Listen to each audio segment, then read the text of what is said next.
The Percy Jackson series on Disney Plus has finally released the 8th and final episode of the series, and this ending was something I've been waiting for since the start of the show. I have many thoughts on the episode, but before jumping into that, major spoiler warning for the show, because it's already the last episode and spoilers will definitely be inevitable. With that note, let's get into it. Episode 8 is entitled The Prophecy Comes True, which is the title of Chapter 22, or the last chapter of the Lightning Thief book. It starts from where we left off in Episode 7, aka the fight between Ares and Percy Jackson. However, before the actual fight, we have a cutaway scene of Luke Castellan and Percy Jackson having a sword fighting lesson. This scene made me so happy, because a prominent aspect in the book is Luke teaching Percy sword fighting, and Percy became a skilled swordsman because of it. We cut back to the trio with Ares on the beach, and I was shocked that Percy made the bargain of the fight first, because it sort of played a bit differently in the book. The book version had Ares admit that Percy was supposed to die in the underworld, but because Percy didn't die, Ares is gonna kill Percy himself. He then made a bull attack Percy, but Percy managed to kill it. And then, Percy taunted Ares and made a bargain to get Hades' Helm of Darkness. The show cut off the bull scene entirely, and instead, they jumped to the point when Percy made a deal with Ares. I like the new version better though, because it makes the scene a bit shorter to get to the actual fight. The fight Ares and Percy had was done pretty well. I like the action sequence, but something I noticed is how less brutal or intense it looks. I mean, okay, this is Disney, and typically Disney shows have a PG rating, so I guess the violence is going to be lower down, but some part of me wished that we could higher up the rating because I want to see the violence and a bit more blood. Okay, that actually sounds a bit weird without context, but hear me out. What I'm trying to say is, I love to feel the intensity and the pain Percy goes through in the fights he has. We sort of see it in the show, but at the same time, it's not the same intensity as it was in the book version. Either way though, the Ares fight did make me happy, especially since we got to see the cut Ares had in his ankle, just like the book version. Something I wish they kept though is the fact that Ares would have killed Percy already after the ankle incident, but a dark force stopped him. This force was Kronos, who did not want Percy to die because he wanted Percy to be the demigod of the Great Prophecy that foresaw a half-blood of Zeus, Poseidon, or Hades who will destroy or save Olympus. Kronos wanted Percy to be the demigod to destroy Olympus, which is why he made Ares stop the fight in this scene. I wonder why Rick skipped over that vital part, because that would have been so cool to see on screen. After getting Hades' Helm of Darkness, the trio found themselves next to a house, which I did not recognize when I first watched the episode, mainly because the book version had them go back to Santa Monica Beach, and the house wasn't there. I suddenly realized though that the house was actually Percy and Sally's at Montauk, from the first part of the book, which is an addition I didn't expect. Inside the house was Alecto, the Fury who was assigned to attack Percy in the earlier chapters/episodes, and we realized that all this time, she was trying to find Hades' Helm of Darkness, which Hades thought Percy had stolen. This moment is good, but a bit altered from the book version, because in the book, Alecto had her Fury sisters with her and they took the Helm of Darkness at the beach and not in the Montauk house. Percy decides to face Zeus on his own to give back the lightning bolt, and before he leaves, I love the moment when Annabeth gives him her Camp Half-Blood necklace, because you can clearly see her dad's college ring, but Annabeth giving her necklace in this part is a bit different in the book version. In the book, Annabeth gives her necklace before the fight against Ares and not before Percy confronts Zeus, but either way, they still hold the same meaning of giving Percy some good luck on his journey. Percy arrives in the Empire State Building, and Percy placing the Master Bolt on the desk was such a Percy moment. We then get to see Olympus, and my god, it looks incredible. I love the design they gave to the place, and it truly looks epic. Zeus and Percy talked, and Lance Reddick, Zeus's actor, was incredible. Honestly, watching this episode with the knowledge of his death made me so sad because he was able to capture Zeus's personality so well.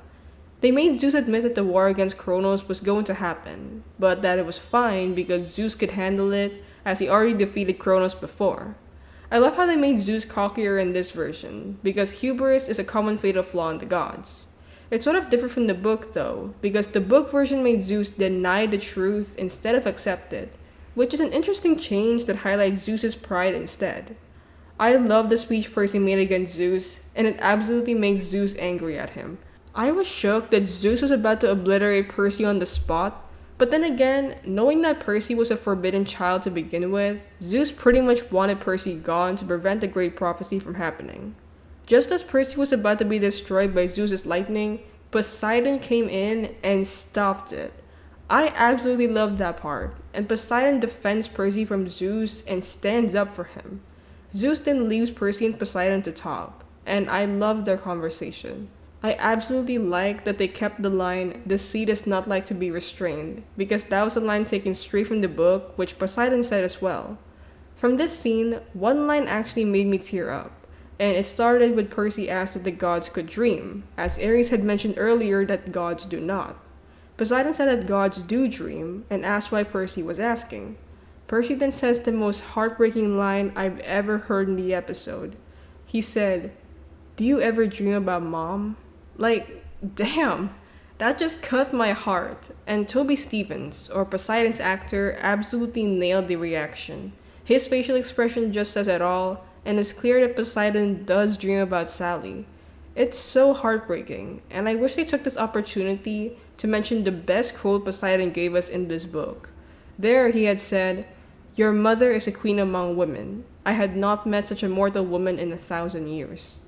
I wish they kept that line because it fits well with the scene. But then again, Poseidon was too heartbroken to say it, which is why he made Percy leave in the show version. We then get Percy's arrival at camp, and everyone congratulates him on his journey. And then, we went to my most anticipated moment of this season, Luke's betrayal. The show played it off a bit differently, as it starts when the campers are still celebrating Percy, Annabeth, and Grover's successful quest, and we meet Luke and Percy in the woods. Percy seems upset about the prophecy that he was given for the quest to retrieve Zeus's lightning bolt, and he tries to figure out the line that says, "And you shall be betrayed by someone who calls you a friend." I absolutely love that Percy understood everything and pieced the pieces together to find out that Luke was the one who stole the lightning bolt, and Hades the son of darkness. Not gonna lie, they made Luke act a bit softer and placed him in a more victimized light than he was in the book. In the book, Luke looks seriously evil, and his goal was to kill Percy in the woods with a scorpion. This didn't end up happening in the show though, and instead, they changed it to Luke trying to recruit Percy to Kronos' plan. After the truth was revealed about Luke, I was so happy that they showed off Luke's sword, which is called Backbiter, but I was disappointed that they didn't really explain it a bit more. Backbiter, according to Percy Jackson lore, is a weapon that Kronos gave to Luke. It's a sword that has both celestial bronze, or the material used to kill monsters, gods, and demigods, and steel, which can kill immortals. Luke actually explained this to Percy in the book version, and this was the first red flag to Percy that Luke was up to no good, because Chiron had mentioned to never kill a mortal unless absolutely necessary.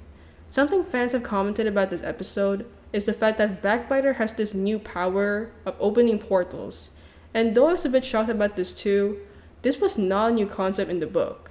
It's just a little sentence that depicts Backbiter's teleportation powers through the line, "He slashed his sword in an arc and disappeared in a ripple of darkness." So I guess this power of Backbiter was just a little overlooked by fans. As Luke tries to open the portal by using Backbiter, Percy uses Riptide to stop Luke, and I love how Luke reacted violently when Percy mentioned that he met Hermes in their journey, because if there's one person that Luke hated the most, it was his father Hermes. That was good, but I have an issue with this. I mentioned in my previous video that the one thing I didn't like about Hermes' portrayal in the show was Hermes knowing that he was slowing the trio down with their quest so that they wouldn't reach their deadline at the winter solstice. It's showing us if Hermes is just a guy who claims to care about his son, and then he does this, which is kind of like the Uno reverse card if you ask me. I bet Percy was trying to point out in this scene that Hermes does care about Luke, but after Hermes tricking the trio in the Lotus Hotel, I don't know if that'll add up well to the story they're trying to go for. It's kind of like saying, not all gods are horrible, Luke. Like, let's say for example, your dad, Hermes. The guy cares, but he actually tricked us and almost started World War III, so don't join Kronos. I don't know, it just doesn't add up. So instead, I wish they added this line from the book, which was Percy saying, "Thalia gave her life to save you, and this is how you repay her?" This would have felt better, and Luke would have reacted angrily by screaming what he said in the book version too. "Don't speak of Thalia. The gods let her die. That's one of the many things they will pay for." Another thing I didn't really expect was Luke and Percy fighting, because in the book, that was pretty different. The book had Percy telling Luke to fight him instead of killing Percy with a scorpion to make it a fair fight, but Luke denied the offer. Luke had said, "Nice try, Percy, but I'm not Ares. You can't bait me." Despite the contradiction here, I actually liked the fight scene, because it had an ending with Annabeth throwing a dagger at Luke, and the fact that she witnessed everything that happened. That was amazing, and Luke looking hurt was done so well by Charlie Bushnell, aka Luke's actor. By the almost end part of the episode, we get a sweet moment with the trio. Annabeth explains that she's going with her dad, just like the book version, and Grover gets his searcher's license. Something to note about Grover's line here is that he mentions searching the seas to find Pan, and is foreshadowing the second book of PJO, which is called The Sea of Monsters. I love the fact that the trio made next to Thalia's tree, and it made me tear up a little bit. After this part, we get a really cool scene. We see Kronos in a dream more up close than we ever got in the past episodes. He tells Percy that Percy's existence will be the key to his arrival, which references the Great Prophecy. Percy could be the half-blood of the prophecy that tells a demigod who will either destroy or save Olympus, and Kronos was hoping to use Percy to destroy Olympus for him. Percy wakes up to his mom, and I love how they mentioned that Percy was going in the 7th grade, because a theme in the first scene in the Sea of Monsters is Percy studying in a new school after getting kicked out of Yancey Academy. The episode ends with Percy leaving the house, and the ending made me feel really bittersweet inside. I was just watching the credits play out to savor the moment, when suddenly there was a post-credits scene of Gabe Ugliano, Percy's stepdad, and I absolutely loved that they kept Gabe getting turned to stone. This sort of played out a bit differently though in the book, because in the book, Sally intentionally turned Gabe into stone, whereas in the show, it was an accident. The episode formally ends there, and I absolutely loved this one. Overall, the show was able to deliver itself as a great take on the Lightning Thief book. I obviously preferred this one over the Peter Johnson movies any day, and I'm so glad that we finally got a great adaptation. So how about you? What do you think of this episode? Let me know in the comments down below.